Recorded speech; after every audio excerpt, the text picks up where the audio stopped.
I mean, is this more the effects? I mean, obviously, of someone who was abused and just trying to survive. Is this?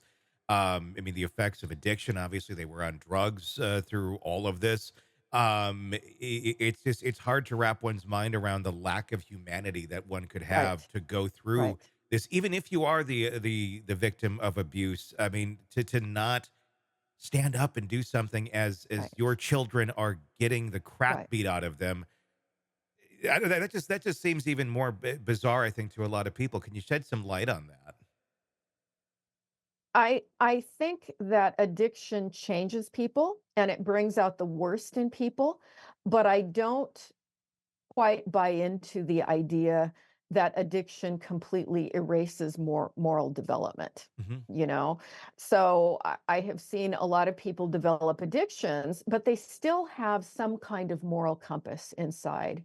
It's not just the addiction. I think it can all go together with personality problems, abuse, throw in addiction, and you get this mishmash of bizarre behavior.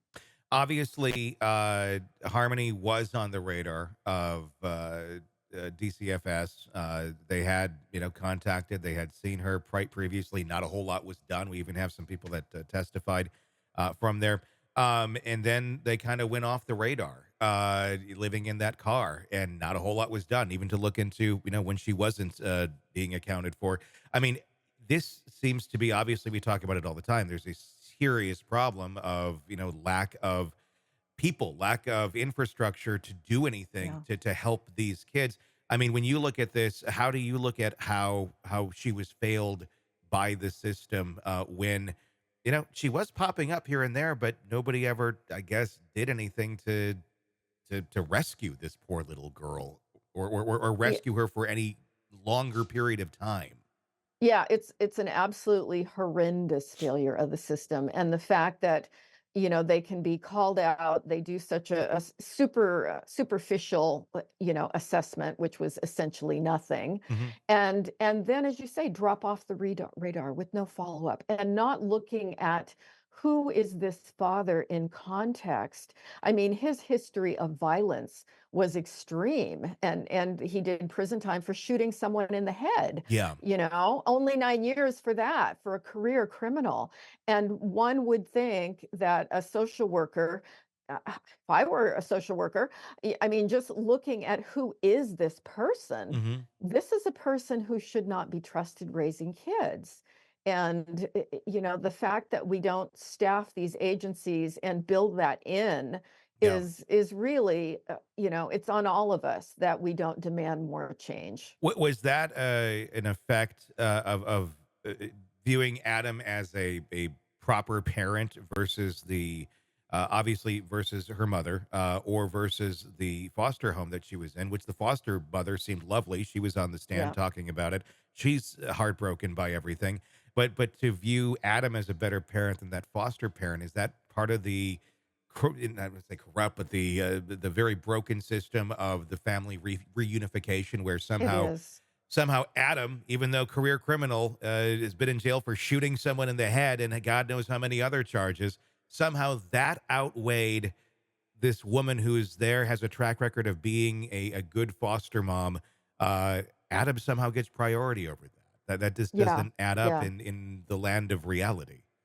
Yeah. We like to think that the court is always looking at best interest of the child, but laws vary state by state. And I think that Adam's rights trumped Harmony's rights here. Mhm. And that is an abysmal failure. It's absolutely horrible. That seems to be one of the that's an interesting point there, because that seems to be one of the big problems with the systems is it's these evil, corrupt, horrible, ill, whatever you want to call them, addict parents. Their rights seem to trump everything in Yes. situations like this, Yes. over other family members, over Yes. grandparents, over foster parents, over anyone, that you get your kids back. Even though you've proven Right. time and time again you're a horrible human being, and the odds of this child having any semblance of a decent life are just not there.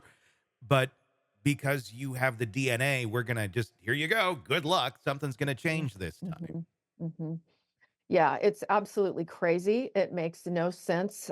I mean, again, you don't need a degree in psychology to see this. It's just any thinking person should be aware that if a child is in a stable foster home, they're better off than being with a violent drug addict who's Hmm. abusive and beats his wife and the kids, you know? Yeah. But we're not doing a good job. And as I say, I need to write another book on that topic. How do we improve the system? Yeah. Because and the other thing is, how close was this whole situation to no one ever following up on Harmony would just be the missing forever. Yeah. And how many times does that happen? My guess is many times that happens, Yeah. and nobody's tracking it. Nobody knows how Had many dead children there are. Yeah, I mean, had Adam not been able to be found in his car, I mean, had he just gone off the radar in another state someplace, it would just be another poster on the wall at the front of Walmart or something, Exactly, and that's exactly. where it would end. It's Yeah, I think it happens a lot, and that's absolutely horrifying. We need to do better in this culture. yeah, without a doubt.